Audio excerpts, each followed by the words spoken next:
So we're only waiting for our new commissioner, right? You have his cell number? You want to text him?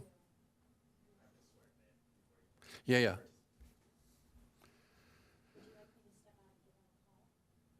I mean, the meeting hasn't started. You can sit there.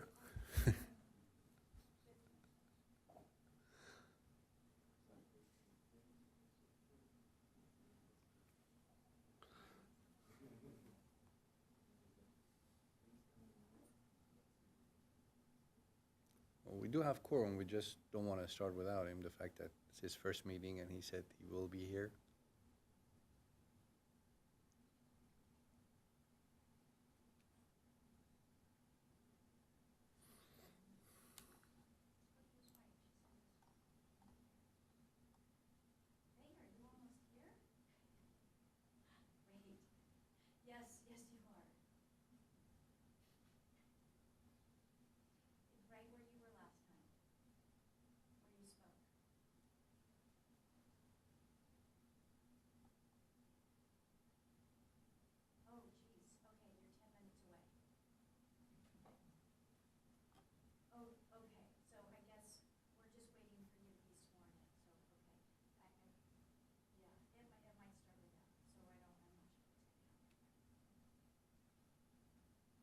Can you swear him in the middle while we're doing it, or?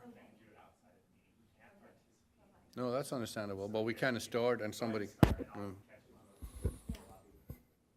Well, the problem is we are selecting chair and vice chair without, unless you promise you all four vote for the same person.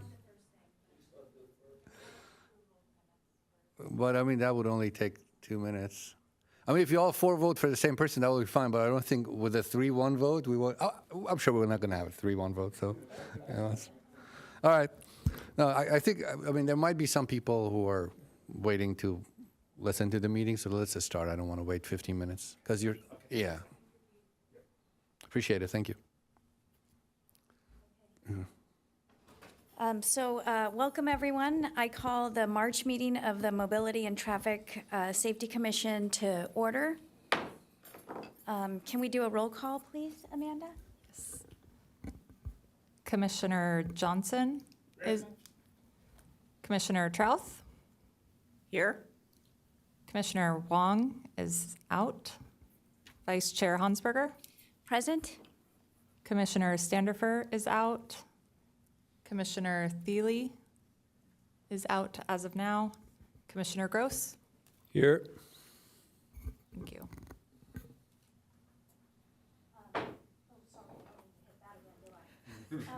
You're chair, you can do whatever. Okay, so I think I'd like to invite everyone to stand for the Pledge of Allegiance. Got a little overzealous with my hammering. All right. I pledge allegiance to the flag of the United States of America and to the republic for which it stands, one nation, under God, indivisible, with liberty and justice for all. Okay, so next up is approval of the minutes. So I think if everyone's had a chance to look over the minutes, is there a motion to approve? I'll move so. Great. I'll second. Second? Fabulous. Are there any changes or any comments anybody wanted to make? Okay. Since we have a first and a second, shall we go ahead and vote? Are we voting on our screens tonight? However you'd like. I'd love to do the screens if we can.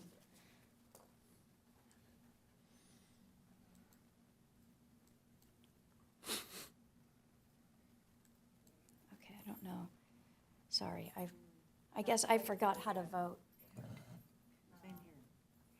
There used to be a button we pushed. It should show up in just. Oh, so it should just be on the screen, I think? Okay, okay. There we go. There we go, okay.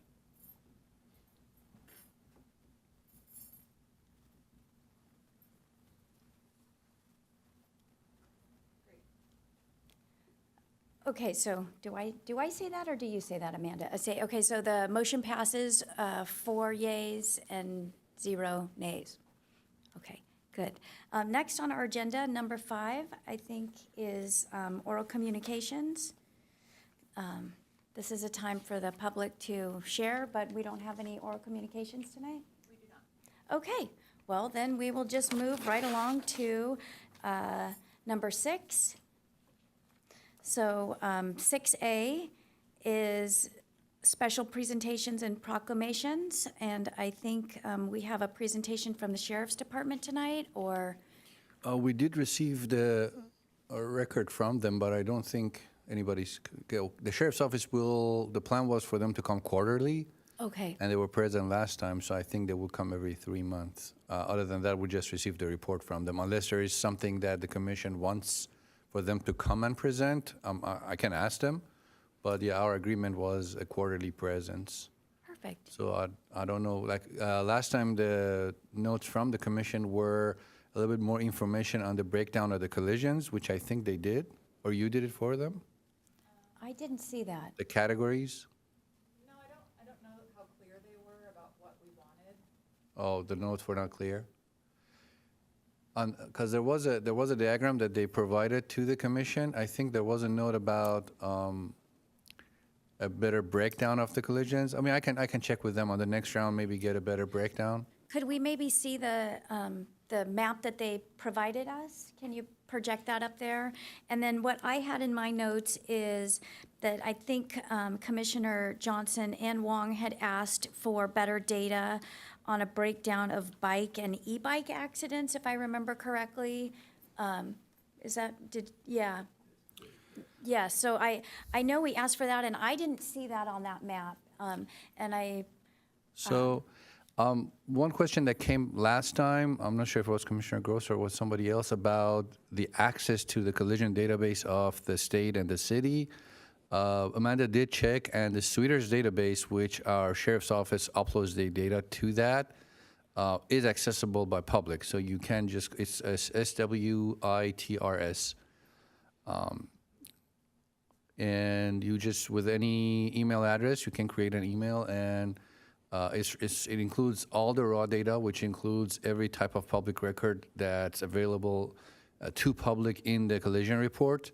I think there is some data that's redacted, public won't be able to see, I guess, but most of the data about the type of vehicle, about cause of the accident, about the type, the driver, age, gender, whatever that basically matters with categorizing different types of collisions is available in the Sweeters database. If you're looking at it, the only thing that you have to be a little bit more careful about and cognizant of, the addresses that are entered into the database is based on the handwriting of the officer, of the deputy who writes the collision report. Because of that, and they're entered. They're not filtered or fixed or modified in any way. So, for example, for our South Coast Highway 101, there are like 20 different ways of writing it. There's Highway 101, S101, South Coast 101. So when you're filtering the data to make sure, I mean, some streets are obviously easier because there's no different way of spelling them, but some streets you have to kind of be careful to capture. But you can get it in Excel, you can get it in the Access file. There are different ways of getting the raw data. Okay, But that's available. With regards to this one, if I guess if you let me know what exactly you want to add. Oh, with the bikes and e-bikes, I don't think they have a mode to check the box in the collision report yet, unless they modify their collision reports. I don't think in the Sweeters database. Do you know, Amanda? I don't think there is an e-bike mode, so they would be categorized as a bike. Unless in the language of the collision report, when they write the narrative, there is something about e-bike that they write, but there's no way, because we don't have access to the actual report. We just have access to the cells that they check boxes in: weather condition, time of day, distance from the intersection. That's available, but to find out if it's bike or e-bike, unless they're doing a targeted reporting process specifically on their own about bikes and e-bikes, the databases that we have access to and they would run these reports off of, I don't think it differentiates between bikes and e-bikes. I can double check. With regards to additional information and breakdown of different types of collision on this, if there is anything like the bike, e-bike differentiation that you'd like to see on the future versions, we can ask the sheriff's office to make the change in the next iterations of this, if there is something else you'd like to see. Okay, do any commissioners would have any questions or comments? Commissioner Gross here. One thing I did notice going back was looking at our previous meeting. The data was actually pulled from January 9th for the previous month. So if I was originally trying to look at like month over month, January to February, coming into March, being able to talk about that, just one minor thing that I did. I don't know if anyone noted that before, but that data was, we're basically missing, the majority of January as it relates to month over month because of when that report was actually pulled. My comments on the report, probably for the sheriff, I don't know if we just want to talk about this, but, there's some pretty glaring issues, I believe, like so far, if I would just look at the data so far this year with the idea that I'm looking at January 9th to December 9th, but Lucadia Boulevard and El Camino Real continue to kind of take the title for accidents, and yet, not nearly up near the leaderboard for citations. So, just curious, because when we talked to the sheriff the last time, the idea was they look at the data, they see where the accidents are, and then they tend to patrol those areas more. But so far this year, if you were to just take what we have for January as this year along with February, that doesn't seem to be happening. So, as a representative from Lucadia, I do have concerns about if we're actually monitoring the areas that seem to have the most accidents, because it doesn't show up in the data so far. That's my first point. And also, just weird things, and again, I'm just not sure if this is, how this happens, but the traffic pole at Lucadia and High Meadows was knocked over. I think that's the 5th time I've seen that happen in the last 2 years. I don't see it on the map as an accident, so might have happened in the last 8 days. If this was reported for March, just not sure. So I'm just curious on those things. Like, if a traffic pole gets knocked over, is that an accident? If it's like a hit and run?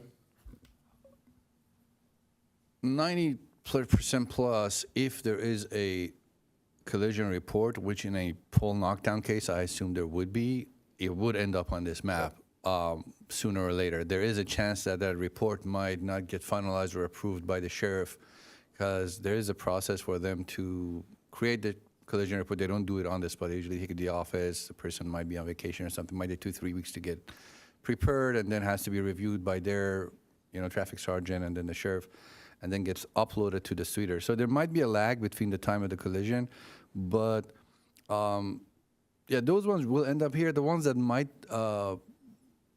get missed from this are the fender benders and the ones that sheriff doesn't get notified, and like people just exchange like driving licenses and insurance information. Okay. Those ones don't get really recorded. This is not based on insurance information. This is Right. just based on collision reports by deputies. Okay, Commissioner Johnson here. In looking at the map, it dawned on me that the accidents tend to happen mostly on the primary streets that have the higher speed limits, and there are very few accidents that are lower speed. That suggests we ought to do something about the speed. I mean, that definitely is the case. And also the volume of traffic, obviously. I mean, on El Camino and Encinitas, we have close to 20, 30,000 vehicles per day. In many of these other streets, we have a lot less traffic, so it increases the chance of drivers making mistakes, or a minor issue in the striping of the road won't be as forgiving when you have 30,000 vehicles using it. It can be the case.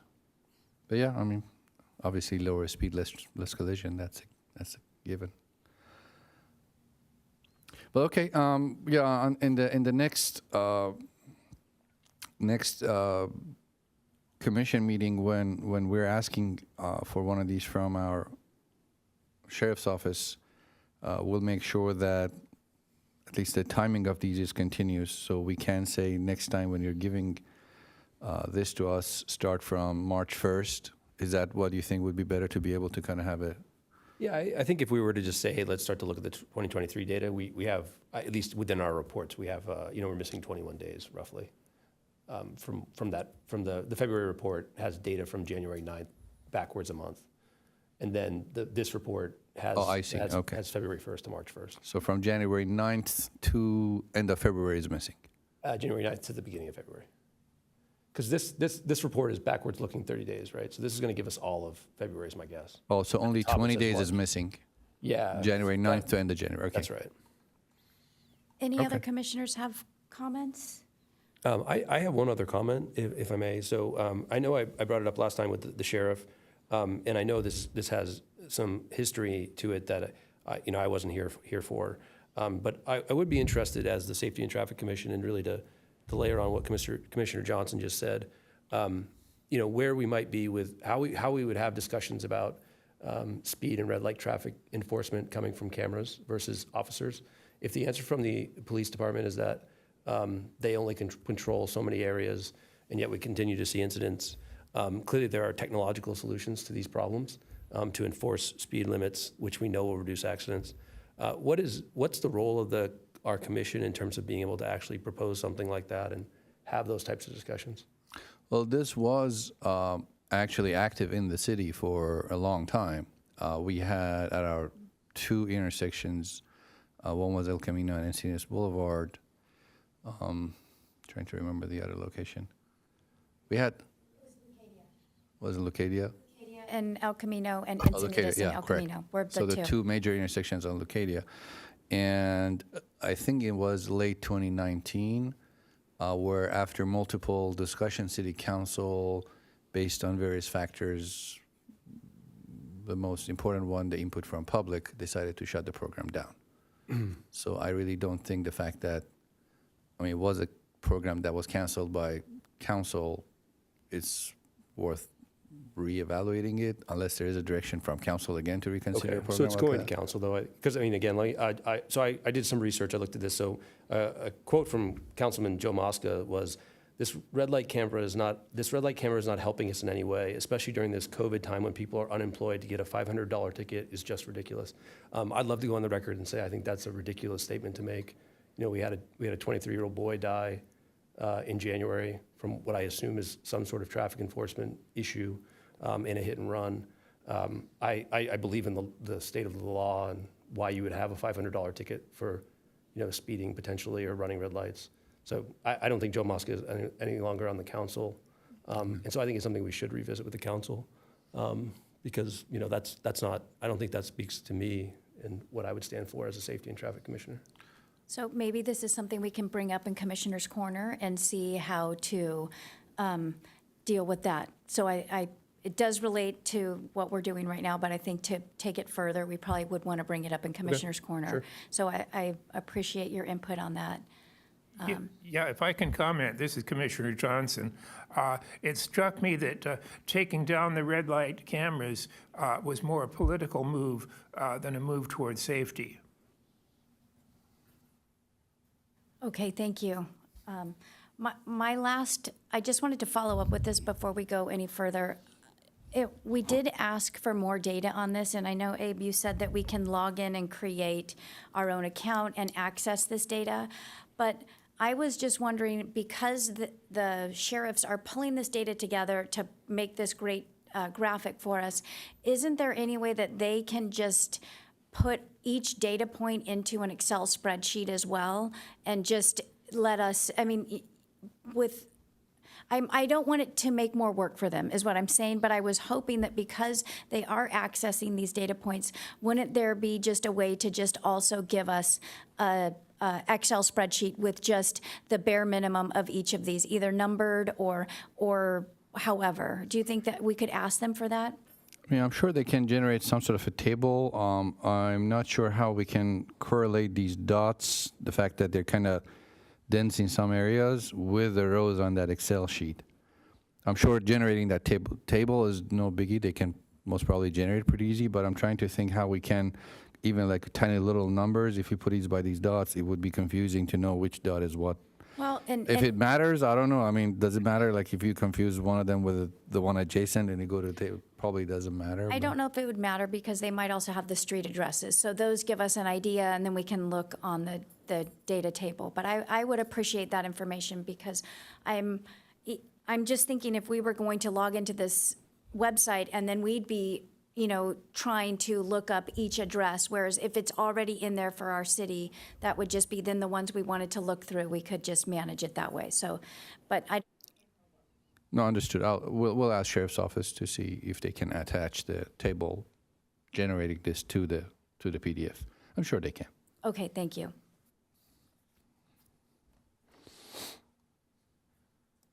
Okay, well, if there are no other questions or comments on this, I think we are now moving to item 7A, which is the selection of the chair and the vice chair for the Mobility and Traffic Safety Commission. Are there any nominations for chair? Excuse me, Chair, Yes. if I may clarify, the official practice is not to replace the vice chair as an action. The vice chair will remain, I guess, formally, and the chair would be selected. But since our commission's standard practice these past 5 years that I've been here was the vice chair becoming chair, and then we would have to postpone the election for the vice chair to a future meeting because it wasn't on the agenda. This time around, I took the liberty of including both selection of chair and vice chair into the agenda, not to have to wait for another round next month. So technically, we don't need to select a vice chair, just to clarify. Okay, gotcha. So moving forward, are there any nominations for chair? That's why I went straight to chair. Are there any nominations for chair? I'd like to nominate our vice chair for chair. Okay, thank you. Are there any seconds? I second. Okay, any discussion, or should we move to vote? Okay, can we move to vote? So I think we can only vote the one time on that item. Okay. So do you want to do a voice vote this time? Sure. Okay. All right, so all in favor? Yay. Aye. Okay, any nays? Okay, the motion passes then. I don't think I'm supposed to, am I supposed to vote for myself? I don't know if Me neither. okay, either 3 or 4 to, I abstained. Okay, so, great. Okay, so next then, same thing, are there any nominations for vice chair? Well, I would like to nominate Commissioner Trouth. Did I say that correctly? Yes, you did. Right on. I'll second that. Any other nominations? Okay, shall we vote? Okay. So now it'll come up on our screens? If you want. Okay. I think it's, I prefer that.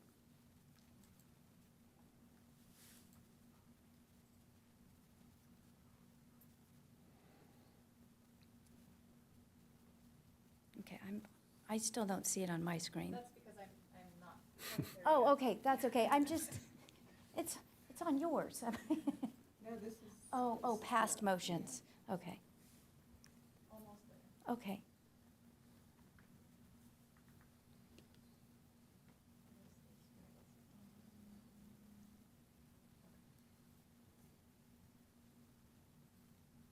There we go.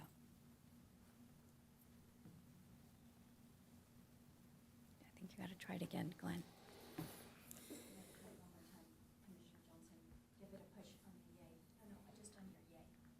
But it says up there motion to adjourn. Whoops. Maybe I need to withdraw that vote. Yeah. Sorry about that. Does that mean Yeah. Amanda wants to go home, I guess.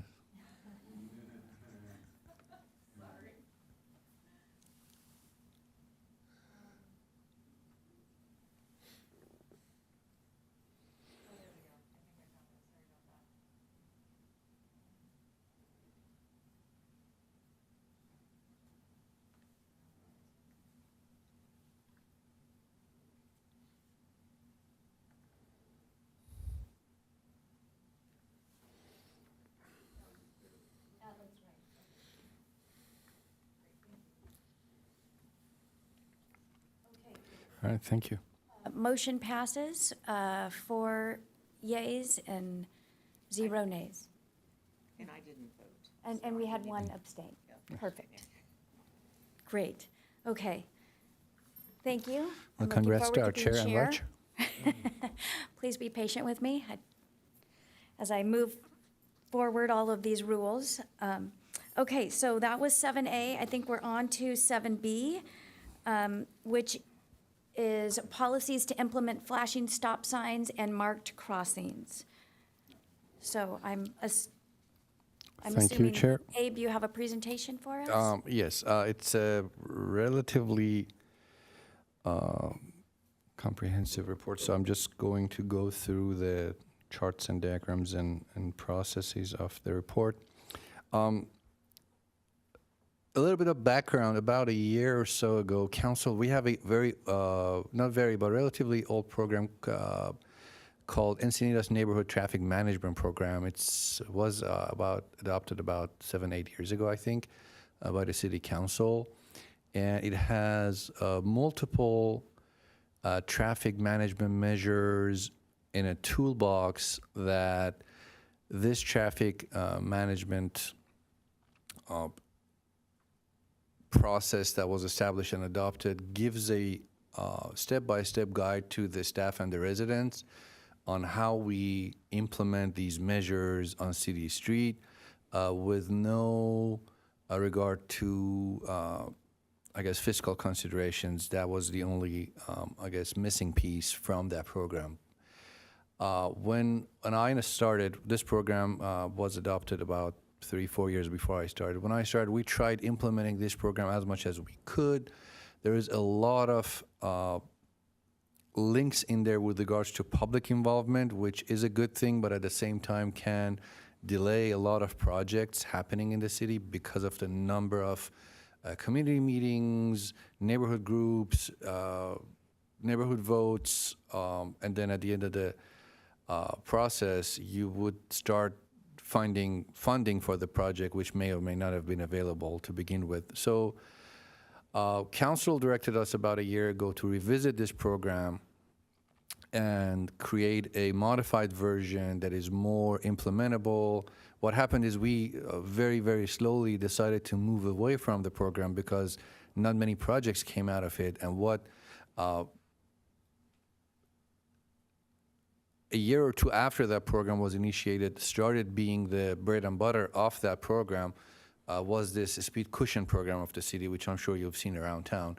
So the first tier speed cushion program of the city, many residents wonder why is it called the first tier. It's basically addressing the ENTMP, the Encinitas Neighborhood Traffic Management Program. This was considered the first tier of that program as a more manageable and doable piece of that traffic management program, and basically they stopped there. We did evaluate, created a criteria, implemented the program. If fire department was okay with it, if you had the neighborhood, if it did get the neighborhood votes, would implement and would get done with it. No other piece of that program was really alive and functional. When Council directed us to do so, we pretty much got back to the drawing board. We said, okay, how we can make a better, easier, implementable program that's understandable to public, they can connect to it. There was a very, very complicated flow chart in there that just reading the flow chart would take 30 minutes to process, okay, am I going to have a project or not? So we will bring that new version of the program, the draft version, obviously, for your review and input next month, or maybe in May. I think I can do it in April. In that new program, there are multiple different programs like this speed cushion program that we currently have. You reviewed our share policy last month. We have another program that was reviewed by and approved by the commission a couple of months ago about our short-term parking. If a business wants to come and ask for green parking in front of their business, how do we address that? How do we evaluate that? Today, there is also 2 other policies about flashing stop signs. Where do we do flashing stop signs in the city? And then where do we do marked crosswalks in uncontrolled locations? If there's no stop sign, if there's no signals, do we just go and mark every existing crosswalk of the city with a high visibility continental crosswalk? So these are the 2 policies, and all of these with a few other policies and programs will be merged together with a few different flow charts that says If a neighborhood comes in with a specific concern, what is our step-by-step guideline of what we can do for them, what is our evaluation criteria, what is our threshold, what is our implementation policy. It helps our residents too, because there's no ambiguity, there's no, well, staff is not listening to me, or why did you do it in that neighborhood or not doing it in my neighborhood. So this will provide a lot of clarification to public and also staff, makes a lot of situations that arise from public requests be easier to handle. Obviously, I do anticipate multiple revisions. It's going to be a big program. There will be changes to it after we start implementing it. This, as said, this is just a piece of that because of how big the program will be. We don't want to bring the whole thing to the commission and spend like 6 hours on it. So we're piece by piece bringing the program, and then we'll merge them all together and bring it to you in a single package. This program today, as mentioned, is 2 policies that we're recommending for adoption. One policy is to implement flashing stop signs in the city. We've had very few of those. I think we have 3 or 4 around town, not that many. Various factors impacting our decision not to have that many of those. Impact to the residentials around them is usually the most important one. And then the second policy is the marked crossings, specifically at uncontrolled locations. At controlled locations, we usually do pretty much most of them, but this is mostly for uncontrolled locations.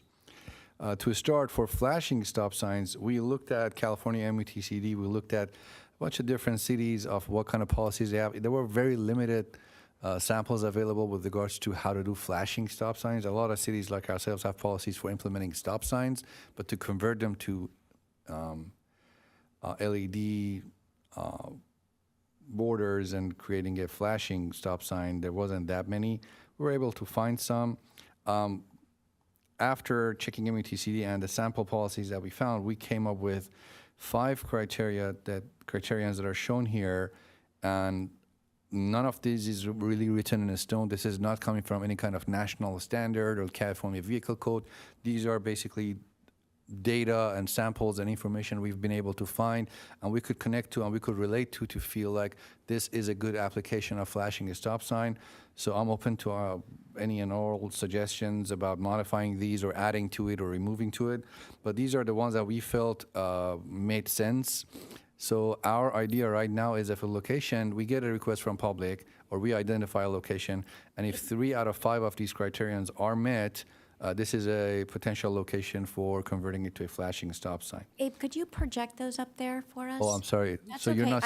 I have it on my screen, but I think it might be nice to have it up I'm sorry. there Yeah, as you're well. right. No, that's okay. My Thank you. mistake. So out of these 5 criterions, the first one is the location. If it has 3 collisions during the last year, that we think we can reduce the collisions, that is one criterion, one warrant. The second one is if it's located within half a mile of a pedestrian generator, a school, a park, a library, any kind of pedestrian generator that would generate or attract pedestrians on the vicinity sidewalks, that would be a potential location. The third criterion is to have 120 pedestrians or bicyclists crossing at this location. We did include bikes because a lot of times bikes do use crosswalks. Fourth one is we do survey these locations. Most often when we get these requests, we do have cameras, time-lapse cameras or video recording cameras for evaluation purposes. We do record them for a day, 2 days. So we thought it would be a good idea if people are for various reasons, if it's intentional or if they just missed a stop sign. If 3 or more vehicles run the stop sign, again, this is not about it being intentional or just missing it. Because even if somebody is intentionally running it, if it's flashing, there is a chance that they might decide otherwise. So 3 or more vehicles running it is a factor. And then the distance from the nearest controlled crossing is at least half a mile. So if there is a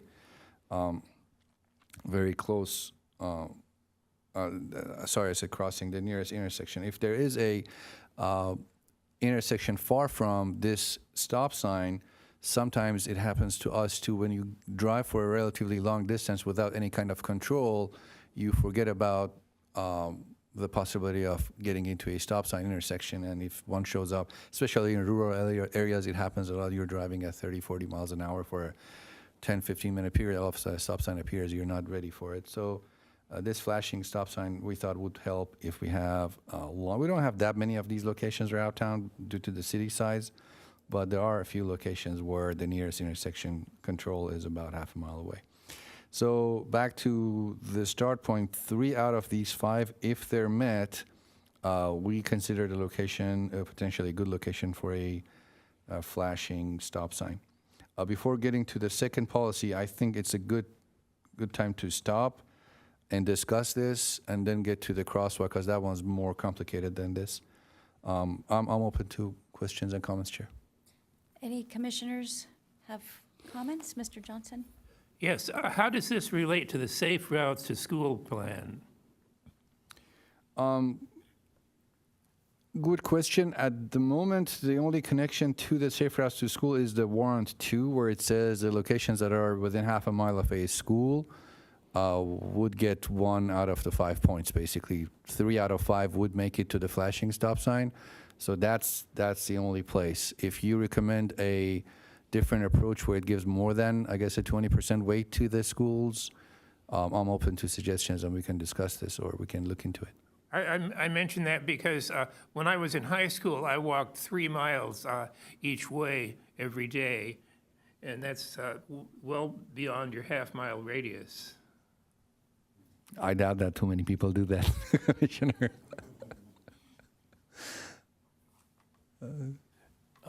I guess I'll go if I can. Commissioner Gross? Sure. So in terms of, what's the workflow currently? You see the flashing sign. I've seen some, like, as you mentioned, oh, I want one of those next to, I want it on Lucadia and Hygeia, half mile from the school. Would you just maybe do it based on the will of the person that asked you to do it? As said, right now, because of the fact that we don't have an adopted policy, what we have been doing is dealing with the engineering judgment. For example, the Vulcan and La Costa one, that was the most recent one that got it. We did record data, I think, for 3 or 4 days, and then went through come through the data one by one, checked, and we couldn't do the time lapse because time lapse wouldn't show us how many people actually run it. We wouldn't notice based on time lapse. So we had to get a continuous recording video file to be able to just check how people do. They do a California roll, and they just stop and go, or no, they just run. So we evaluated that, and we noticed that there is a considerable number of vehicles that are running it. Not huge, but it was considerable. That was our main, and the fact that the stop sign was new. Stop signs that have a history, been there for years and years, people mostly know them, they're there. But locations where there are a lot of non-commute traffic, people are not familiar, maybe they want to come to our beaches, they use La Costa, get off the freeway, they're not familiar. So there were factors, but there was really no objective measure. It was just judgment of the traffic engineering team. Gotcha. And would you say that by putting this workflow in place, do you think it will accelerate the amount of flashing stop signs you do, or decelerate the amount of flashing stop signs? I would be lying if I say I'm not worried about it, to be honest. But there's no way to know until we actually start evaluating and see how many locations would this warrant. And if we find after 6 months that, hey, we're doing it at locations that doesn't make sense, we will find out what the issue is and what is the warrant that's causing this location that doesn't make sense to get a flashing stop sign. We can always come back and revise our program. Again, because of the fact that this is not coming from METCD or HDM or none of our standards, it makes it a lot easier to modify and tweak based on the city needs and our own judgment after. I mean, you yourselves, I'm sure, will catch it. Hey, Abe, I was driving there. I noticed this stop sign is now flashing. It doesn't make sense. How did it become flashing? We'll say, well, these were the 4 warrants that were met. So then we'll decide at that point if we want to revise. I have a question about that, and then I'm sure if any other commissioners would like to speak. How are you going to decide once this policy is in place? Are you just going to go around and look at every single stop sign, or are you going to wait for communities to bring them, and then you will evaluate them? My idea is to wait, because usually residents are the most important, like the most knowledgeable, the most guided people to advise us on these cases, to say, hey, we see a lot of people running these, because I don't know how many stop signs we have in the city. we can't really go around town, do a sweep of all the intersections and figure out which one is warranted. Yeah, I'll wait for the residents, but this would give us a good process and clear evaluation criteria. Commissioner? Yes, just wanted to commend you on using the city of San Diego's guidelines. You know, I don't think we need to be here reinventing the wheel, so it looks like they had a pretty thorough program. I'm just curious, I think it was 2015 that they implemented it, so do they have any kind of follow-up or anything? So the city of San Diego one is more for the marked crossing, marking crosswalks in the city. This flashing stop sign is not from city of San Diego. The second piece of the presentation that I haven't covered yet, that one is from city of San Diego. It's about marking crosswalks in the city. Okay, This one is just for flashing stop signs. okay. And excuse my ignorance, but how are they flashing? Is this some kind of solar thing that you're using? Correct. or- Okay, very good. Thank you. Okay, if there's no more questions or comments, shall we move on to the second part? Yes, and then you can make a motion in the end about the item. Thank you, Chair. So, as Vice Chair Trouth mentioned, for implementation of marked crossings in the city, we did also a lot of research. This one had a lot of good samples and a lot of good language around, both in METCD and HDM. In our FHWA had guidelines. Different city and counties have guidelines. The city of San Diego has a very, very good program that has been running for a relatively long time. I think it's more than 10 years or so that is active. And there has been very, very minor modifications to the program. So it was a successful program, and it's functioning with very, very minimal issues. So we thought, why reinvent the wheel? With obviously your review and recommendation or whatever input you will have on this, we can use this and then come back again maybe 3 months, 6 months, a year from now. And if we find out there are tweaks necessary to this, we can make it. The program is basically has, it's a bifold, it's two pieces to the program. The first part says a location will be considered for a marked crossing. And again, I want to reiterate that this is for uncontrolled location. This is not for a traffic signal. A location will be considered for a marked crossing if 6 criterions are met, if 6 warrants are met, and these 6 are the criterions. The pedestrian volume has to be more than 10 per hour for 1 hour. The approach speed is 40 miles per hour or lower. The nearest controlled crossing is 250 feet away. There is adequate visibility, the stopping sight distance based on the speed of the road. We have adequate sight distance for that crosswalk. There is adequate lighting in place, and there's ADA accessibility. Now, this doesn't mean that we would disqualify a location automatically, but means that if there is no ADA accessibility in place, we would have to include that in our crosswalk. Or if there's no lighting, if we want to put a lighting, we have to put the lighting in place. So it's not necessarily a chicken or egg thing. It just means that these conditions have to be there for us. If the sight distance is not available and some trees need to be trimmed for us to be able to put the crosswalk, we will not reject it. We will just trim the trees to provide that visibility and then implement the crossing. But these 6 conditions have to be met. And if a location meets all these, then we have this point-based system where, depending on the characters of that location, 16 points are needed for a crosswalk. Some of those are very simple warrants. The number of pedestrians at peak hour, obviously it was 10 or more to get here. So we know we have 10 or more. 10 to 25, 4 points. 26 to 58 points. 51 plus 10 points. The type of pedestrian demand we have in the area, the land uses around, if there is a continuous pedestrian path, that there is a missing link in the middle that's basically cutting a continuous walkway. There is a pedestrian attractor, a pedestrian generator directly adjacent to this crossing, so it would get 3 point or 4 points. The condition of the pedestrian crossing, if there is a marked crossing within 300 feet pretty close by, it doesn't need to be marked. Not that it doesn't need, it wouldn't get the 3 points, but if there's nothing close by, it would get 3 additional points. If it improved visibility by being marked, if in between signals, if it's far from a pedestrian generator, it wouldn't get that many points, but if it's close to a pedestrian generator, it would get an additional 3 points. There's a bus stop nearby, other factors. And then this last one is for vehicle gaps within the roadway that the pedestrian wants to cross. Now, this one is a little tricky, and they managed it well, City of San Diego, the way they drafted it. As you can see, it starts with giving 0 points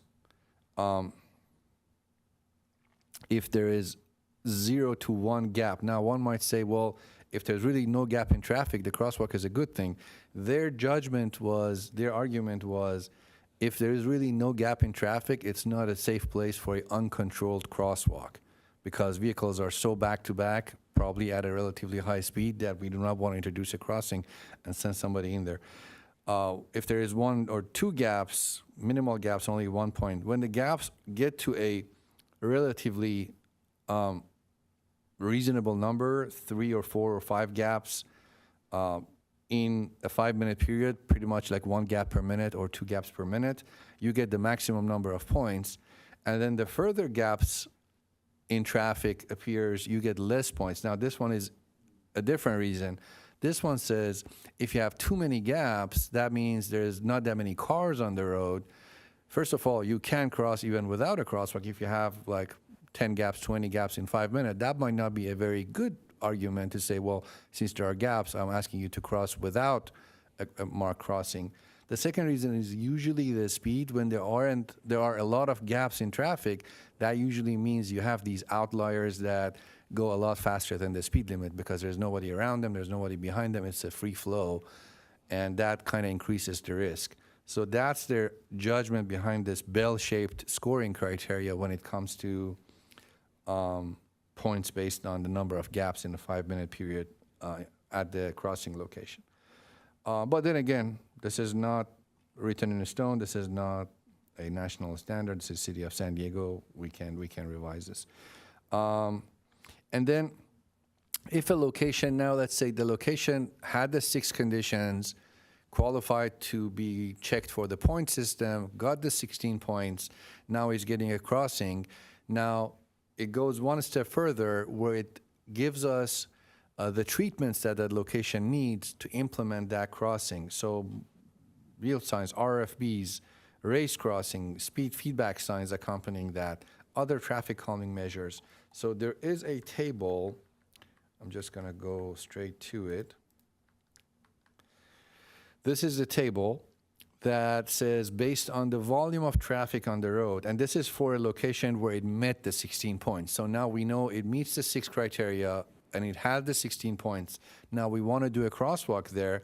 What do we have to do for that crosswalk? And this is on top, these columns are the volume of the roadway, less than 1,500 per day, 1,500 to 5,000 and above. And then based on the crossing distance, basically the width of the road from one curb to another, what kind of treatment is needed at that location. And these A, B, C, and Ds are what the policy recommends us doing with that crosswalk.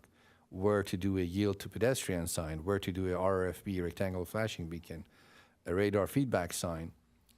So these different solutions are recommended based on where this road, if we're doing it on a roadway that has more than 15,000 vehicles per day, and the roadway is more than 40 feet wide, this recommends a pedestrian signal to be added, kind of like what we have on Swami's, for example, to mark that crossing. Without that signal, it doesn't recommend it. So there are different factors and different enhancements and improvement measures that this table recommends for different situation. But again, the process is relatively clear. I mean, obviously, there might be some discussions between the staff and public with regards to the scoring, why didn't I get these 3 points or why didn't I get that point? But it's relatively clear with regards to our process of identifying a location that has potential for a marked crossing and then calculating the points for that location. That concludes my presentation, Chair. I'm open to comments and questions about this. Are there questions from the commissioners? Commissioner Johnson? Yeah, assuming this policy is accepted, and the policy to me seems a little complicated, what are the steps once a site is brought to the city as a candidate site for this? Does it go, is this a staff decision and the staff just follows the rules and pushes a button and a crosswalk goes in? Or does it go through any decision process, any commission, any council approval? Good question, Commissioner. Both of these policies and all of our other policies, there's always the language in there that the city engineer may override any case that engineering judgment, because she is responsible for the safety of the city. At any point, if a location needs to get a crosswalk, in her opinion, or a crosswalk needs to be removed, I mean, it's not going to happen. But if there is a safety concern, the city engineer, based on our Muni code, based on our guidelines, has the authority to override our policies. So that's one.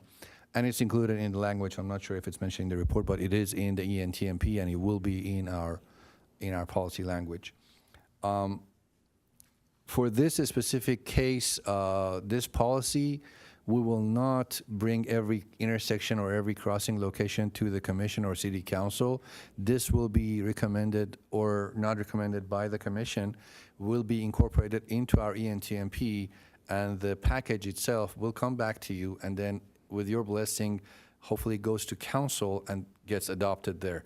After adoption, all of these single policies in there will only be implemented by staff. So if we're doing a green curb somewhere to give a business a 30-minute parking, that location will just follow the policy that was adopted by council. For a new marked crossing, a new flashing stop sign, we just follow the program. If there needs to be a city engineer override, we might utilize it, but other than that, we don't need to come back to commission every time for every single location. And which is our current practice. Like if somebody asks for a crosswalk, we are doing the engineering evaluation and judgment and just do it or not do it. These don't come to commission anyway, unless there is a necessity that you see. I just think that there are too many of these to create a process for it to be reviewed by commission. Okay, thank you. Any other questions, comments? Yeah, I would echo what Commissioner Johnson said, that I think it feels a bit to me like if our intention was to not create as many crosswalks, we would put a policy like this in place. Like this seems like a very good way to do less, not more. And I would love examples where, of course, that's not the case, but take Swami's as an example. You mentioned it. That's a good example. Like does the Swami's meet all this criteria before or after, you put something like that in, which creates a ton of, pent-up demand that you didn't know you had because you didn't have a safe way to cross the street. So yeah, my concern is just, in general, this seems, to me, this would, on the surface, read as something that creates less crosswalks, not more crosswalks. I personally was concerned when we went over these with the staff because we didn't change the points. My concern was that we will have a lot of locations in the city that we normally wouldn't do crosswalks. So it's interesting that you see, do you see the points being very low to score 16 points, or no, the first 6 is your concern? Because the first 6 are more of a liability, general safety concern per se. I wouldn't personally, like ADA, our risk management team would not even allow us to put one without. Same with lighting. Obviously, we don't want to put one without proper stopping sight distance if it's behind a curve or something. So the first 6, I mean, maybe the speed, if there is a 45 mile or over, even that, I'm not sure. Do we want it like a roadway speed limit of 45? You want to do like an uncontrolled crossing. So And then the 10 per hour, I don't think that's really a project killer. I think that's very low, but the points to Sorry, me just so I are very understand, though, easy to Abe, get. Like with the points or the warrants, like would Swamis go in under this consideration, given it's higher than 40 miles per hour? I don't think the speed there is, I think it's 35. Oh, is it 35? Yeah. Okay. And it's over 40. So it's 40 or lower. So it has to be over 40 for it not to qualify. So 45 or higher. So 40 would still qualify. And then for Swamis, I mean, it can easily get the 10 points for just the volume, and it only needs 6 more points. And I'm sure with the beach being close by and all those, downtown businesses, bus stop, I mean, probably gets like 30, 40 points. So I would say there's no way of knowing this specifically until we get to a few locations and we see, oh, well, this doesn't warrant it. This doesn't make sense. This location has to warrant. That's why, but the fact that the city of San Diego, as I said, has been using it for 10 years with no issue. I mean, I haven't heard much complaint about them not really doing crosswalks. So, yeah, the only way is to just, I mean, if you like, we can hold this, and I can come back next month with maybe adding 5 sample locations and score them for you to get a better feeling of what you think. Did you want to take that? I think that was addressed to you. Yeah, Abe, I would love that. I think something like that would be great just to understand, And again, my concern being, generally, if you can create crosswalks, you might find demand that you didn't have before. So, is this something where, again, it's not going to be scored as high because no one crosses the street because it's super dangerous, as a point score, as an example? Well, I was going to say, then maybe we don't want an uncontrolled crosswalk there. But sorry, that just popped into my head. If it is that dangerous. Did not mean to interrupt you. No, it's fine. No, absolutely. Very good point. But this is all crosswalks, right? Not just uncontrolled. This is how you get Swamis crosswalk. So, as I mentioned, this is for locations that are currently uncontrolled. But if somebody, let's say the undercrossing went in and Swami signal is not there, somebody would say, hey, a lot of people are now coming from Cardiff or from, the Highlands, and they cross they go undercrossing, and now they want to go toward the ocean. They are crossing here. A lot of people are crossing here. Why not create a pedestrian crossing here? We will go through the process. Okay, it meets the first 6 warrants, has a lighting or needs a lighting, curb ramp, everything, ADA, gets the points. And then when we get the point, we get to that end table where it says, because of these conditions, it needs to have a signal. That condition D on that table would mandate a signal. So on Highway 101, our volume is 15,000 plus, so it would be on this column. And the width crossing at Swami's, I think, is a lot higher than 40. I'm not sure if it's in the second row or the third row. It's 52 or more or 4, but it doesn't matter. Either way, it ends up being the D treatment, and the D treatment says you have to have a traffic signal there. So it would be a candidate for a marked crossing, but you have to accompany the marked crossing with a signal. So these are the treatments that, based on the location, you would have to add. But this table only be checked after it gets to 16 points. That 16 points, I think it's very easy to get, to be honest. So I'm not worried about. I understand the concern that, well, some of those treatments would need a lot of funding, and without limited budget, sometimes, like if we need to add 2 RFBs and additional speed radar feedback sign 500 feet in advance, it becomes a $15,000, $20,000 project, so we can't do it ASAP. That is a concern. It's legit, but to say a lot of people location will not qualify, I doubt it, but again, we would know a lot more after a few months of using this program. I see a location because most of these locations where somebody asks for a crossing, most probably there is some sort of pedestrian generator around. There's a school, so it easily gets 4 point here, and then there is another one with a bus stop around, or if there is a near crossing over there. Yeah, getting to 16 is very, very easy, in my opinion.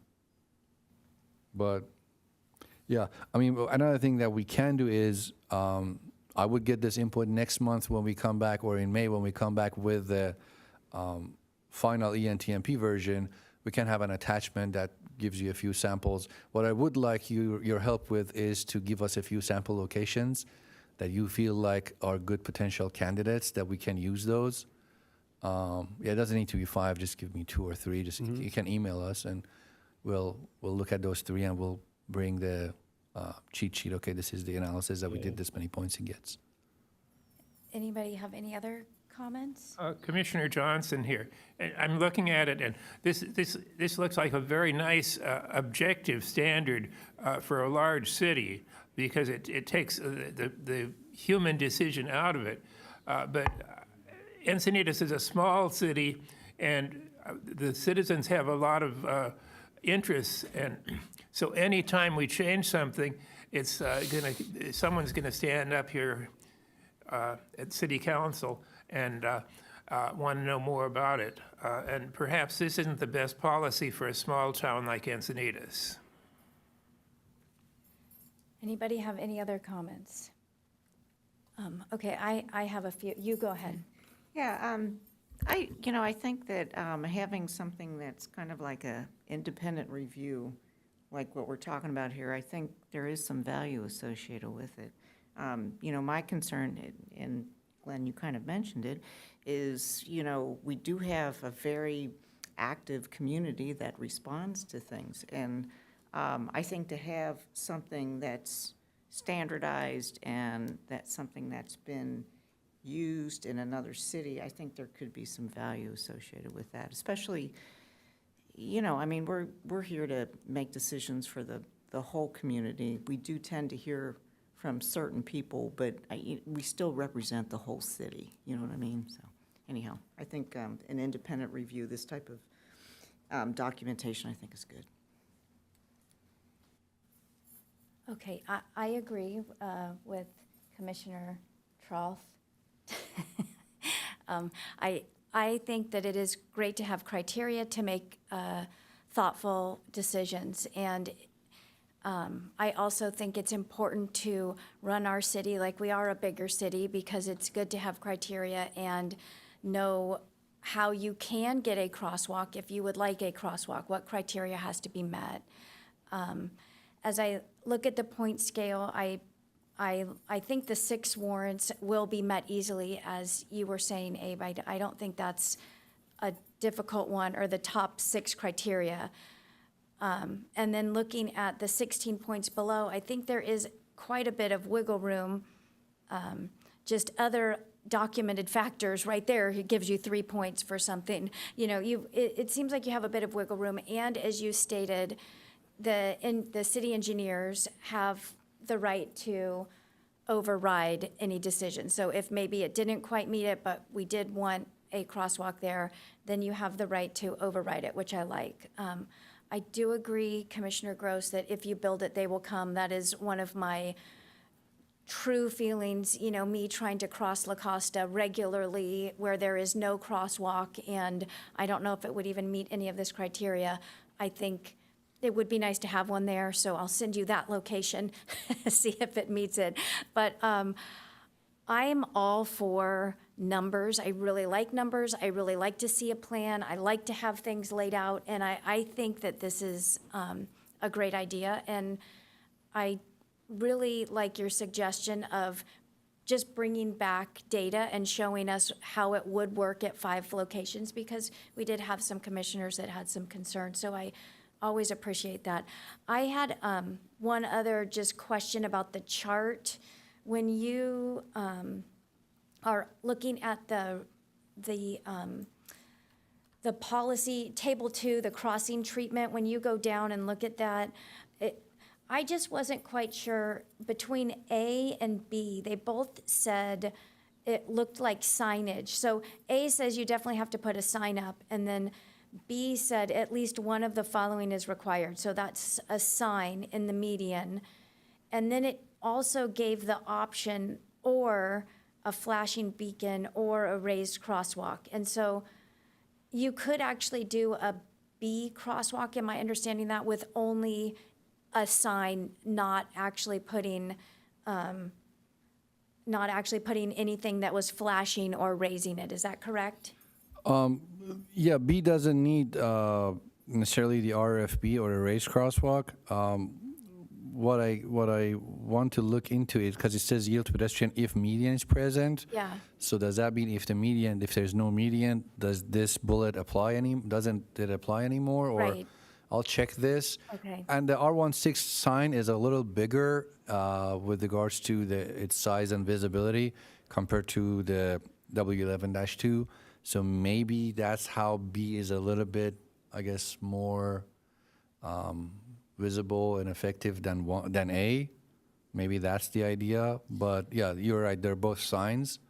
Yeah, and I guess I do like that. If there wasn't a median, then you would be forced to do either the rectangular rapid flashing beacons or the raised crosswalk, right? So maybe that's what that's saying. If there is a median, then, yeah, so thank you for looking into that. That was my one question. And then I also just had a question about 2.4, which is the stop-controlled crosswalks. And it just said that at a stop-control crosswalk, can you just explain that section to me? Which section? 2.4, stop-controlled crosswalks. If you go down, it was right past the table. It's right underneath that table.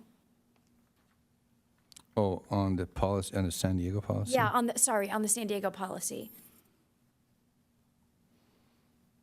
So this is addressing stop-controlled crosswalks, which is what we're not doing right now, or I had a question about that.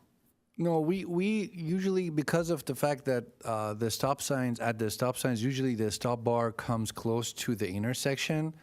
Marking a crosswalk, which our standard is 10 feet, and then there is the 4 feet gap between the stop bar from the edge of the crosswalk. Usually the stop bar at our signals and our stop signs, whenever there is a crosswalk, is 4 feet behind the edge of the crosswalk.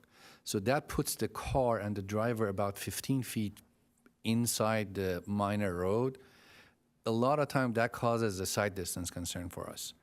And that's the reason we tend to not do marked crossing at our stop sign locations unless there is like a very, very high pedestrian demand that's using it and vehicles really have to, kind of stay back to leave the crosswalk area empty for them. And even in those cases, like we have it on some intersections west of 101, we have marked crossings. But what happens is a lot of time drivers kind of occupy the crosswalk because they don't have good sight distance with the cars parked. If they stay behind the stop bar, they really don't see anything. So that's the reason we don't have that many marked crossings at our stop signs right now. But this gives us a little bit more flexibility with regards to doing some crosswalks.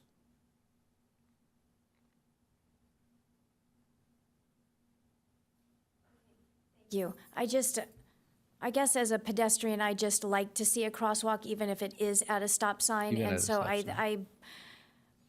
it's difficult for me to step into the street when there isn't a crosswalk. So I'm glad to hear the reasoning behind it. I guess I wish there was a way that we could just paint crosswalks at four-way stops or all stop controls, because I think not that it ever gives me a sense of safety, but I feel like it's more of just an alert to the driver of the car that, hey, somebody could be crossing here, and we do have that right of way, that it is okay for me to cross there. And it seems like it's better for the driver than it is for the walker. That was my thought, but thank you for explaining that.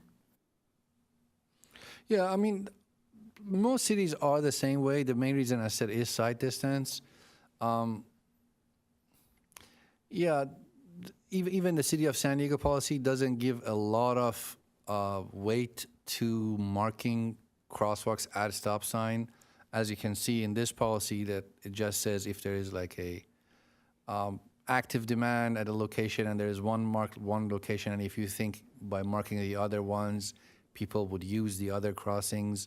So it's like a very subjective way of using judgment to add more crossing. It doesn't really say you have to do it. It's more of if you really see benefit to it. And the fact that the stop signs a lot of time are slower streets where People usually come to a stop. It's an active control. It's a pretty safe crossing, usually at stop signs. But I get you. I totally understand what you're saying. Let me look into it. Maybe we can massage this whole crosswalks at the stop signs a little bit more. Maybe find a way.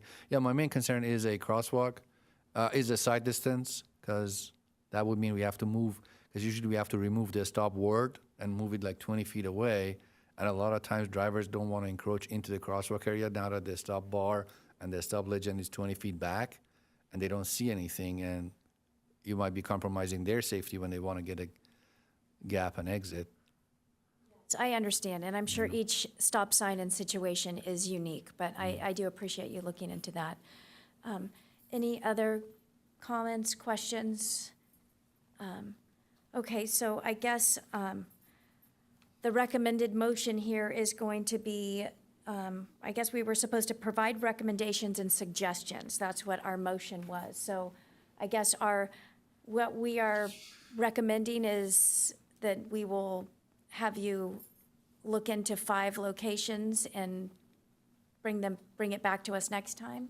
Correct. This will be brought back to the commission in a form of ENTMP package, which will include all of the city policies and implementation of different traffic management plans of the city. You'll see the full package next month or in May. Okay, and then will we have those 5 stop signs evaluated Correct. before that, or just with that package? If it comes in April, I'll make sure it's attached. If it's, because when the program comes in, you'll be able to comment on each one of the chapters or each one of the policies in there. Or you can continue it if you like, but I'll make sure it's attached. I won't attach it to the body of the program, because it wouldn't, I mean, that program will want to go to council. I'll have it as an attachment to the agenda package so commissioners can see it. Okay, thank you very much. And I just was checking, did we have any public speakers for this, Amanda? No, we don't. Okay, thank you.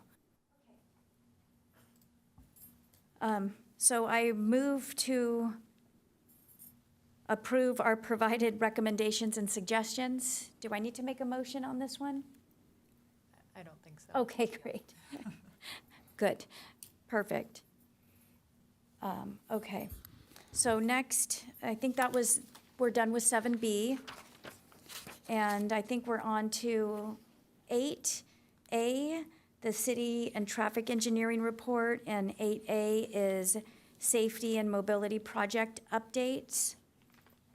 And I don't know if commissioners know this, but you can click on where it says, is it agenda?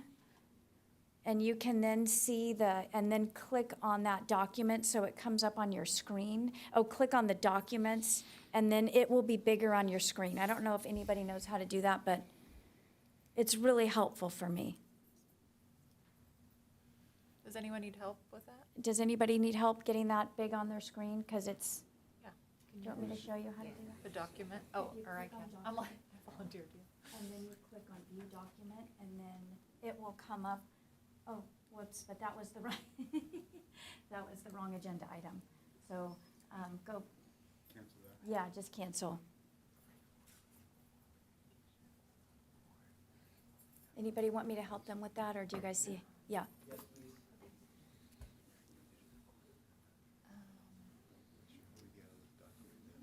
Yeah, so we have already done oral communications, but, routes to school, I think is on our,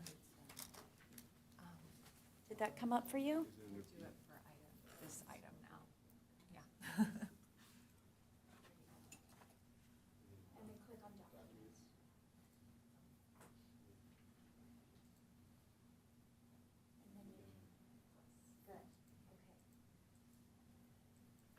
Okay, thank you for your patience, Abe. Do any commissioners, I can't remember, Abe, do you do a presentation or do we just ask you No. questions? Yeah, this one was based on how we kind of reformatted the agenda a couple of months back. This one is for commissioners to take a look at our ongoing important projects, and if there are any questions, I will answer.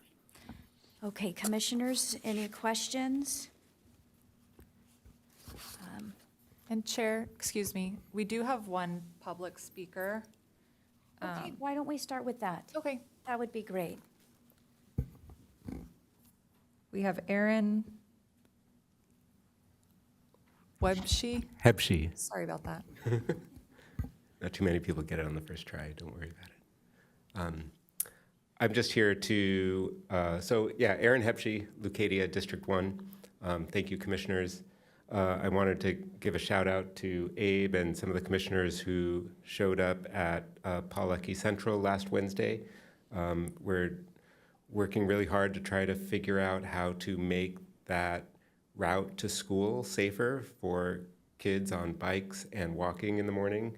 And I really appreciate the city, Mayor Kranz and Councilmember Hinsey were there as well, and Abe and council members and the commissioners who are here for supporting this really, really vital project and topic to try to get our kids to school safely. So I just wanted to acknowledge everybody here who has been participating in that. Thank you. Thank you for your comments, and I'm glad that that meeting happened last week. That was great. Okay, as we look at this, I'm trying to pull up my notes. Does anybody have any comments on the projects here?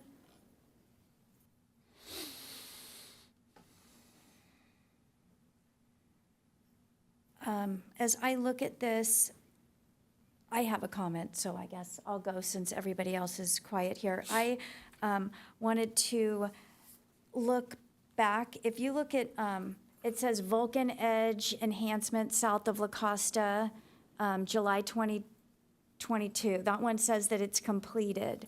But Abe, I sent some pictures of Vulcan.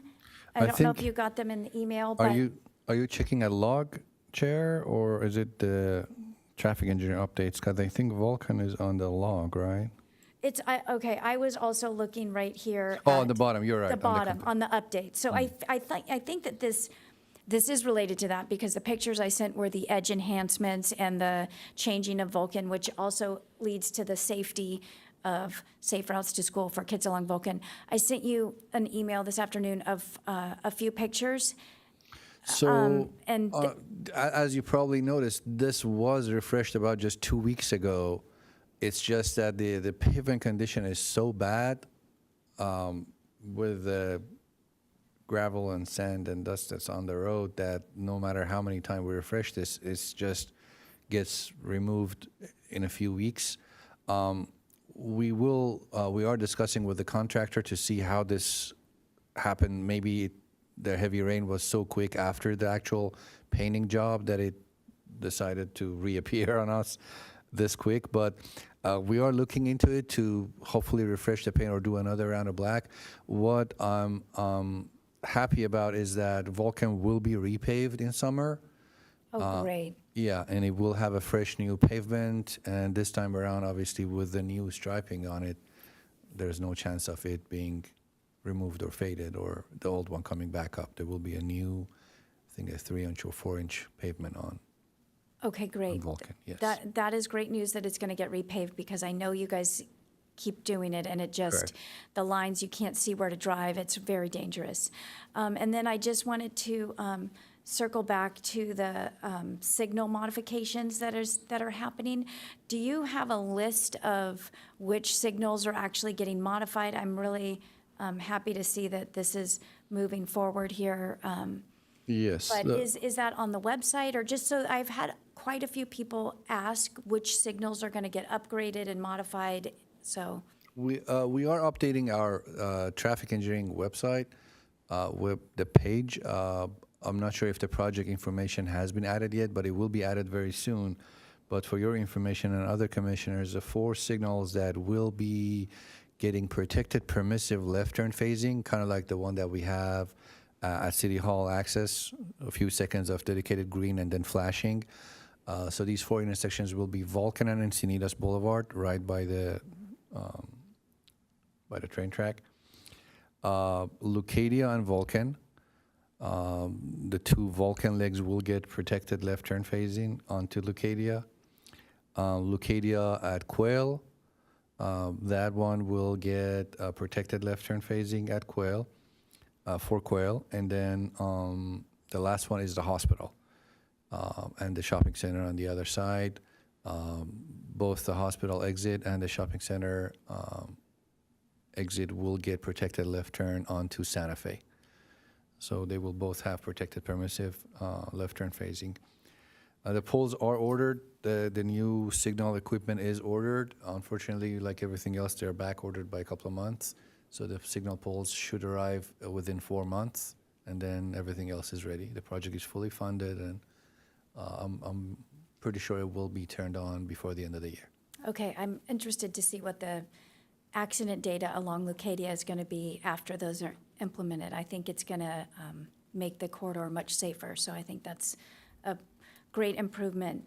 And then I also just wanted to follow up with the improving of the Eolis and Andrew Avenue traffic circle. I know we had a meeting, and then you had a vote at City Council that they voted to keep the traffic circle correct, and there's not ever going to be a discussion again about stop signs or anything. But my understanding was what you're doing now is just improving the design. And so when is that design going to get, the new design going to be implemented? Correct. I would be hesitant to say never, but yes, the idea was that the city council accepted the traffic circle to be the best solution at the moment.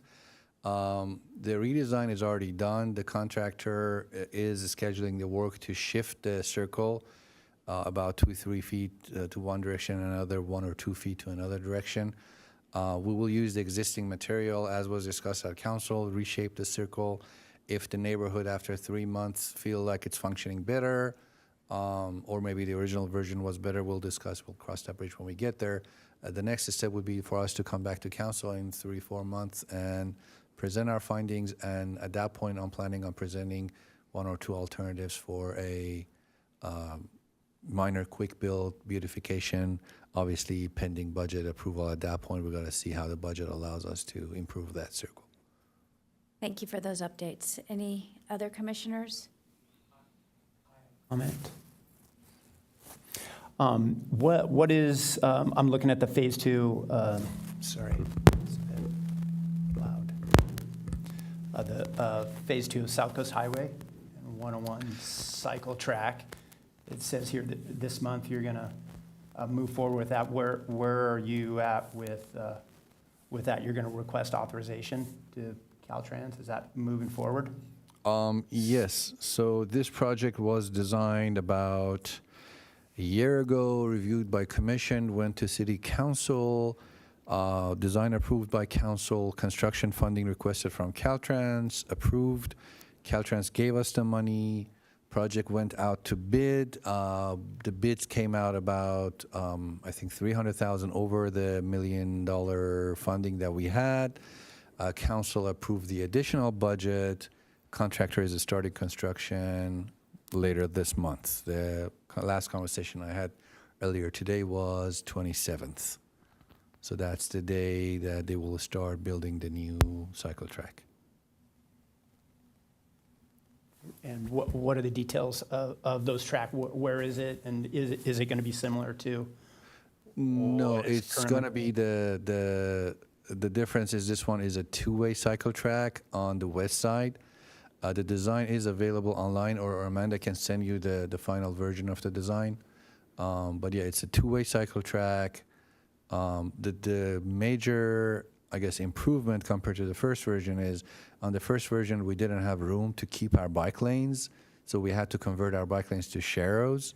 But this time around, we are accommodating this. We're building the cycle track, but we also had enough room to keep 2 bike lanes, 1 in each direction. So our, I guess, sports cyclists or the ones who ride a little bit faster will still have the bike lane to use. And this one will be hopefully mostly used by new users, lower speeds, parents, kids, beach cruisers. Yeah. And are you collecting data, like we were talking about collisions and accidents? Are you collecting data on that, or is it too new of a program for what has been built so far? Our collisions are always recorded, Yeah. so we don't need to have a targeted data collection for collisions. They all get recorded on city and state databases. There's always available data on collisions. One thing that we promised council will be done is the before and after study with regards to bicyclists using the corridor. So that's something that we'll do. We'll have a before data that shows that before building this, we had this many bikers using it. Maybe we can kind of create different categories of the type of users, maybe based on the type of bike they're using, maybe they're based on their, the sport apparel they're using. We'll have somehow differentiate between the speeds or type of user of the road. And after the cycle track, we can say, well, we maybe attracted this many new users to the facility, something like that. But there will be a before and after about the users. No, that would be helpful. I mean, my only comment there is that there's a lot of different users in that corridor, including surfers. People are parked adjacent to the cycle track. Car doors, surfboards get swung either way. So I'd be interested to see that data in terms of the volume. I think would be helpful as well. Thank you. Yeah, I have a question about the last item under ongoing, traffic calming on Quail Gardens Drive in Saxony. How's that project proceeding right now? So we there are two ways this is being handled. One is that we recently hired a consultant. Council approved the funding for it, about $130,000. A consultant is going to do a sweep of the city in the roadways adjacent to our development projects specifically. So wherever we have these housing sites being developed around the city, they're doing their side of the improvements based on their traffic conditions and conditions of approvals and their mitigations and traffic studies that they conducted. This consultant will be taking a broader look and maybe taking at these cumulative impacts together, finding opportunities that maybe were not in our purview of forcing them and asking them, the developers, to do, but the city can do to make life better, safer, and mobility and safety enhanced for the residents. This consultant will be generating a long list of projects that is feasible in the vicinity of these development projects, and they will go to council. Council will prioritize those projects, pick a handful. I think our scope calls for 5 projects being designed up to 30% to get a better cost estimate, and then for the council to be able to fund those top 5 projects. That consultant is hired. They received their work authorization. They will be starting this month. That's one piece that Quail Gardens and Saxony was one of the initiators of that study because of the concerns that was about the impact of new development on Quail Gardens. The second piece is our own staff have conducted site visits. We went there with our fire marshal because they have a lot of concerns with regards to vertical elements, speed tables, speed cushions. They don't like to see them on our collector roads and higher classified roads, Quail Gardens and Saxony being 2 of those. We were trying to find out a win-win situation where fire department is okay with potential traffic calming solutions, and we can also be sure that we're enhancing public safety with these different measures that are at our disposal. We are working on that. I anticipate soon, maybe 2 to 3 months, we'll have a interim solution before the consultant does final their job. We will come back with a few alternatives for some potential improvements on Quail Gardens and Saxony. A commission will vote, and then we'll go to council. We'll see how it's going to be funded. It's not budgeted right now, but the study, since we're doing it in-house. So this piece for these 2 streets, there's kind of a parallel move going on, but that consultant is doing a citywide, including these 2. Okay. My specific concern here is that the downhill traffic southbound Quail sets off the speed indication signs.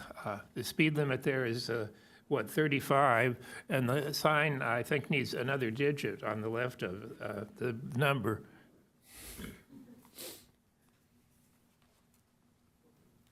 Okay, thanks for checking in on that. When you guys looked at Quail Gardens for your, what were your concerns? It's just speed of cars, because that road has bike lanes and it has sidewalks continuous on one entire side, and I would say at least 7/8 of the way for the other section, correct? So we have safe pedestrian mobility along Quail Gardens, and we have bike lanes along Quail Gardens. So you're just addressing traffic speeds. Is that what we're discussing? The conversation, again, it's very early to say, especially with the funding that is going to be, from what I hear, very, very limited next year due to various reasons. In general, city's budget, especially for CIP, will be very limited. The ideas that we discussed at that point with our fire marshal was about potential quick build circles, kind of like what we have on Euless, addition of speed tables, speed cushions, radar feedback signs, crossing at the new Botanic Garden, creating flashing beacons or something, because that location is uncontrolled right now at the new access. So these different solutions, potential solutions, and to see how our fire department would receive those and what their ideas are. Okay, I guess I'm glad we've hired a consultant and we're actually going to evaluate different locations in the city, because when we look at the infrastructure that already exists along Quail Gardens and you compare that infrastructure to, you know, other locations, for example, Vulcan Avenue that doesn't have sidewalks and doesn't have bike lanes, and I'm really glad we're going to prioritize based on need. So I think that's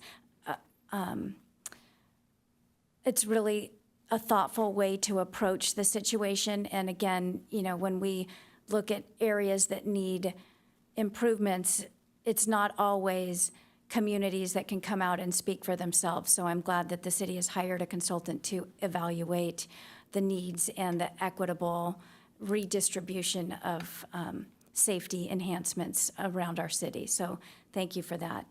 Any other questions? Okay, I think we're on to our next, I need to go back to the agenda here. We're on to 8B, the Mobility and Traffic Safety Commissioner's log.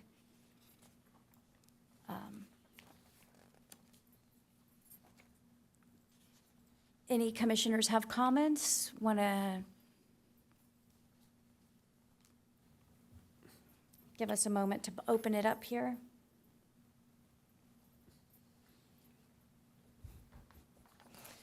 I do have a couple ones. I was wondering if, while we wait for everybody to pull theirs up, can you give us the update on the grant updates for Hygeia and Roundabout, and then the Vulcan Avenue, Vulcan Edge striping? I think it says on there that there's grants that are happening. Yeah, I know how this is important to you, so with a very sad face. Unfortunately, Friday, we were notified that we did not get the grant for Vulcan. Oh, that's so disappointing. It is disappointing, and I guess it's not, I guess, incorrect to say that Sandag, who was the body prioritizing and ranking these projects, out of the 10, 12 projects that were funded in the county, 4 out of 5 of their own project ranked in the top 10 of the county, which was a little bit disappointing to me. So they ranked 30 or something projects, and then 4 out of their 5s ended up being in the top 10, and their 5th one was like the 11th. So if a city doesn't want to pursue one of their grants, they will be 5 out of 5. So again, I wasn't involved in the evaluation process of Sandag, but it was very disappointing that not even one of our projects ended up being in the top 10 in the region. But yeah, I think they only gave like 3 projects out of the top 10, 11 to the cities. The others were Sandag's and San Diego's. But on the good side, we got from another grant, $600,000 from Caltrans to improve 6 of the city's intersections, 3 around Paul Eckie and Country Haven, Glen Arbor, Willow Spring, those 3 by Paul Eckie, a 3rd and B by Moonlight Beach, 3rd and B intersection, and then 2 on Rancho Santa Fe, the El Camino del Norte and the Lone Jack. So these 6 locations, we got $600,000 from Caltrans to improve those intersections. So that was also announced last Friday. So Okay, well, congratulations on the second part. I know you probably don't care about the second part, but I care about all of our city improvements, I do, but I have been, wishing we are for seeking improvements. other options. We are. I know Jill, our director, is continuously trying to figure out a way of doing this. Unfortunately, this happened at a worse time because of the fact that we just got info about our next year's budget.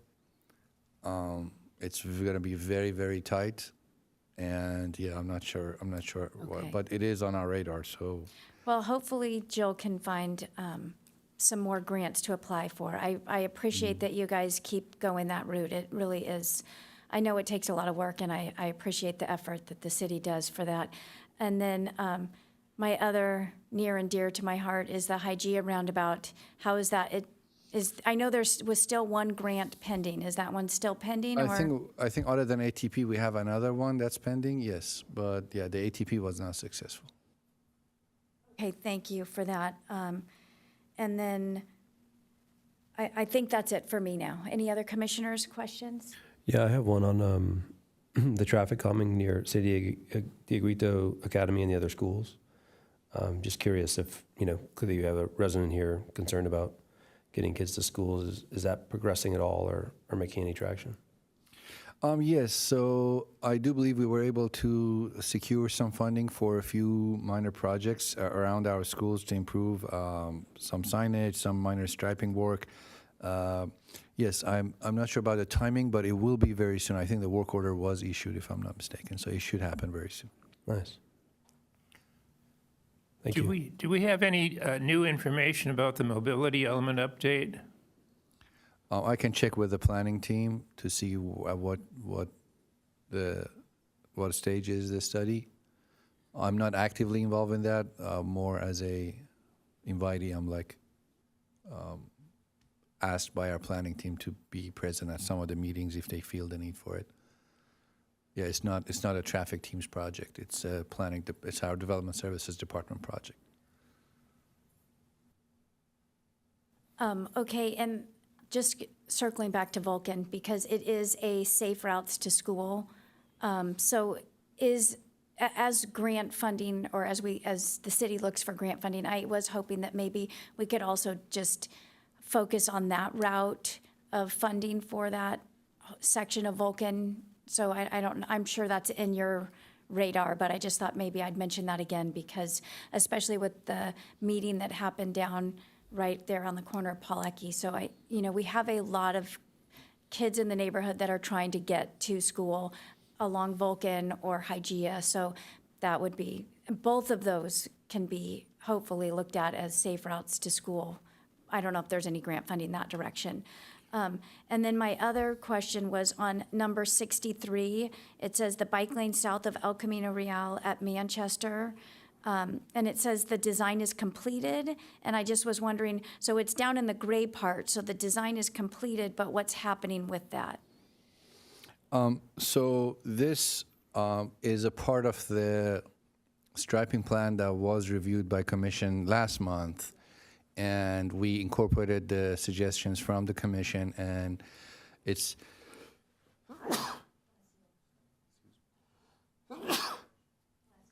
excuse me. Yes, so this is going out to bid, either went out to bid recently or is going out to bid very soon. It should be awarded in about 2 months at council, and these plans are included in that bid package. So the contractor will stripe with the bike lane. Okay, thank you. Yes, I was aware of that. I just didn't realize it was part of that. Much appreciated. If I may, on the Vulcan point, so I know a lot of the residents in Leucadia have looked at basically having 3 very safe routes to school. One being up from the west side going through the Eki Tunnel now, from the north side going through Hygeia. Proposed that we could make that a safer street. And then from the east side going through Orpheus Park. The only real area where we don't have good coverage is south, which is what this line item is effectively, as it looks like. And I want clarity on is, the Vulcan project has become this elephant in the room. The quote from the commission was what, like $400 million or something. It wasn't that big, but it was a big number, where we really just need some improvements to the south of Vulcan for this access road for kids to school.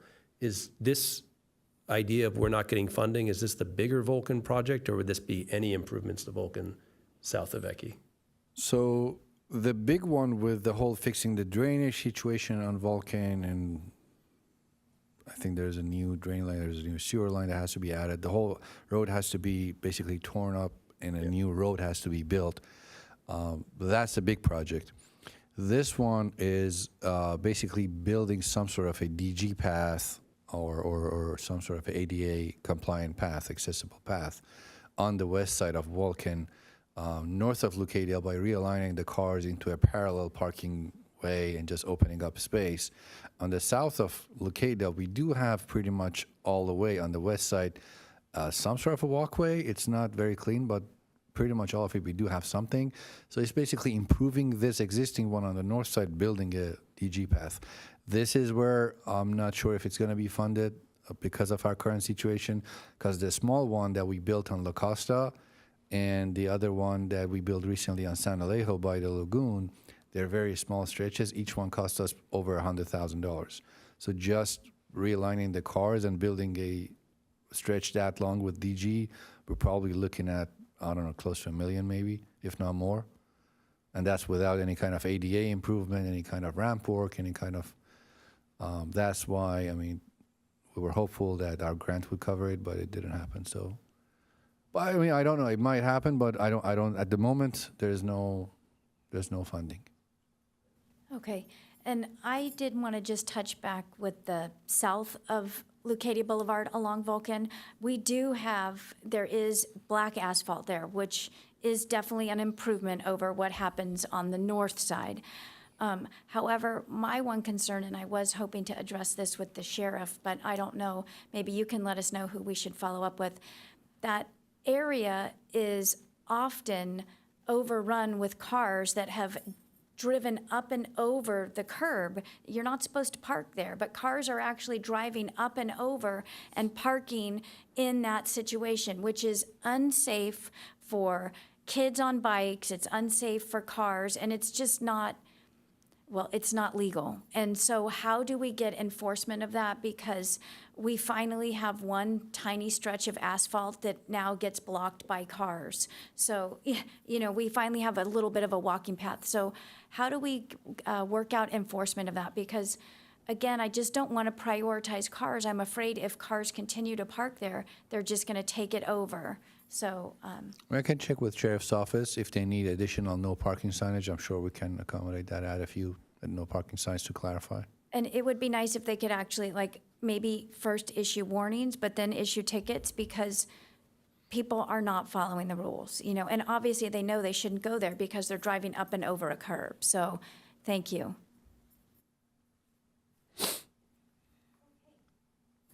Any commissioners have anything else? I keep forgetting I'm in charge here.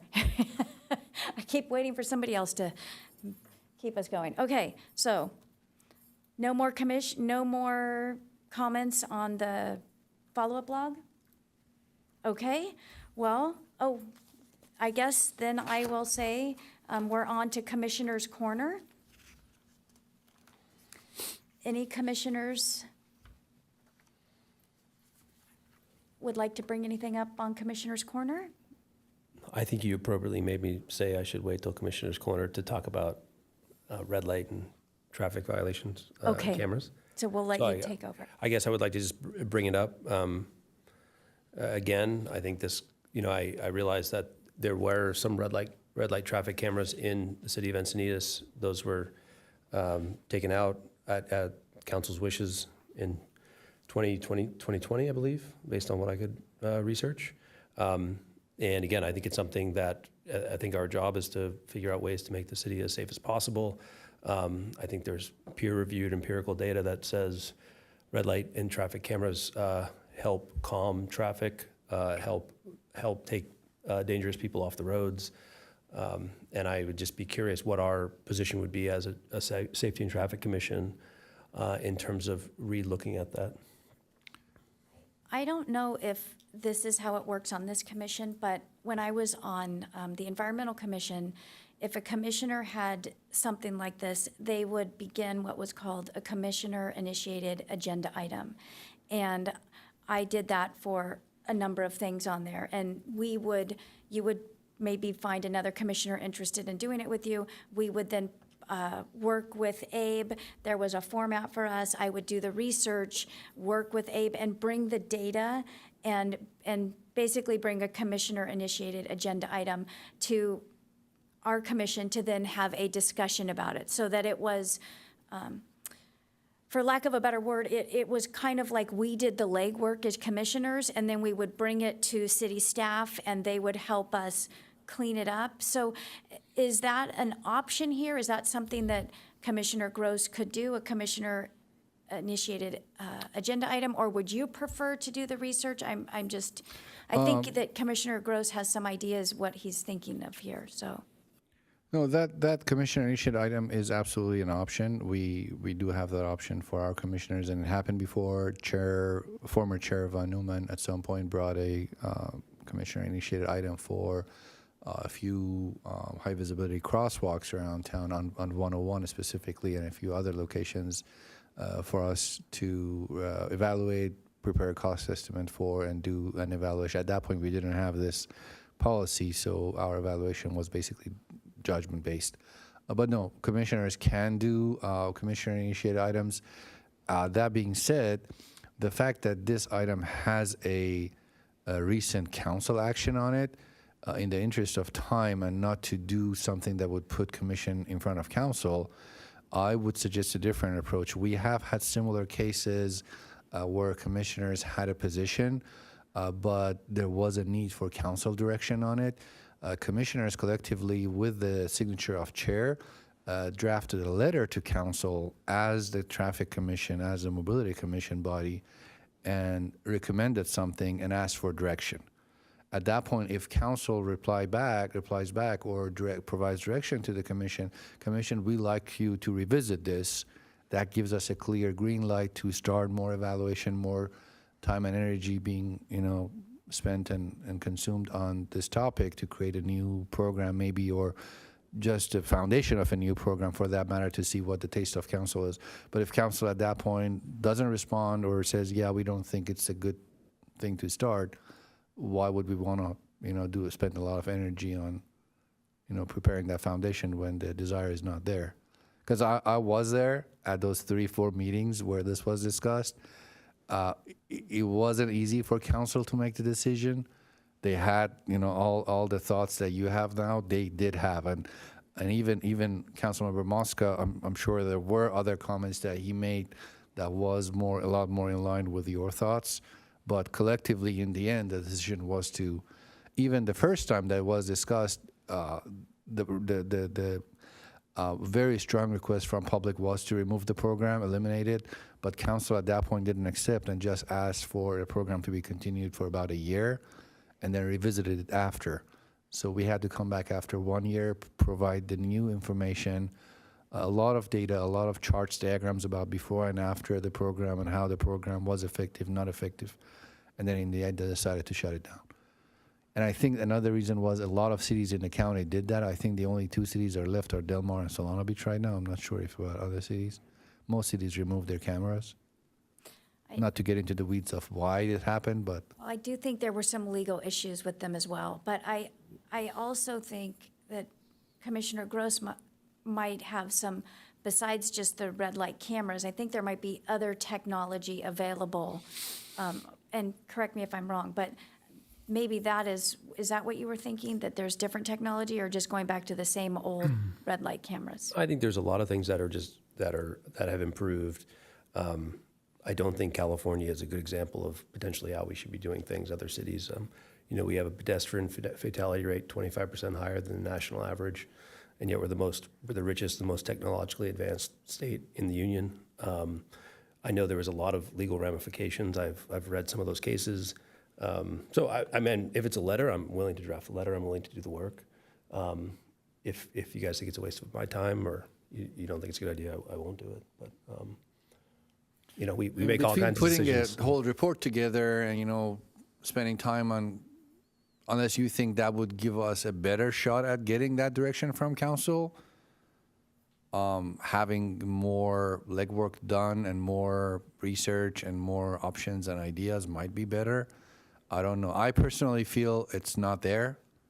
Again, I might be wrong. I feel because of what I saw at those 3-4 meetings, and obviously we have 3 new council members compared to that time, but Yeah, I'd point that out, Abe. We have 3 new council members. You know, we have a Vision Zero plan, which we didn't accomplish 37 minutes into the new year with a pedestrian fatality. You know, we talk about not having funding. These programs actually create funding for the city. They don't cost anything. Ultimately, we know that. So, you know, I'm willing to do it. I'm willing to talk to the council. You know, I think things can change. This is your item, so I would say, you know, you move ahead how you see fit, whether or not you wanted to do a letter or commissioner-initiated agenda item. But for me, more is better. Seeing more data, seeing more possibilities, and I kind of agree that if, as Abe was saying, maybe it would persuade them, council, to show them the different options, that it's not just 2 red light cameras in the city, that it could be many different things, and I don't even know what they are, but I feel like you have a broader knowledge base there. So I don't know how we move. How do we move on with this, Abe? oh, it just gets on the log, and then it would be a commissioner-initiated item. Whenever commissioner, or it could be an ad hoc, or it could be just a subcommittee of the commission, the report is prepared. I'll put it on the agenda, and the commission gets to vote on it. So for right now, we just need to get this on the follow-up log, which means you need the support of 2 more commissioners. So I support putting this on the follow-up log. I will support that also. And then from there, you can make your decision how you want to proceed, whether or not it's a letter or a commissioner-initiated agenda item. Thank you. Okay, thank you. Any other, anything else from Commissioner's Corner? I just wanted to add so to speak to the ECI plan, just really briefly, you know, we've had a good momentum. Thank you to Abe for coming out, Mayor Kranz and Councilwoman Hines. And so I think ultimately we hope to bring a broader plan on, I think, twofold. One is, you might have seen it around the nation, we're being swept up in a little bit of euphoria called bike buses, where people are actually busing their kids to schools on bikes, where they get a large collection of kids together, create like a very safe way. I think that's something that we're looking to do, as well as potentially create a right of way with a slow street to actually allow that street to just be dedicated to bike and ped as well. So I know Aaron spoke on that, but that's just something that we'll hopefully be talking about more with the council in the coming months. Thank you for bringing that to Commissioner's Corner. Okay, well, if that's it, we're on item number 10, which is adjournment. May I have a motion to adjourn the meeting? I move we adjourn the meeting. I second. All in favor? Aye. Aye. Meeting is adjourned. There we go. I used the gavel. Way to go.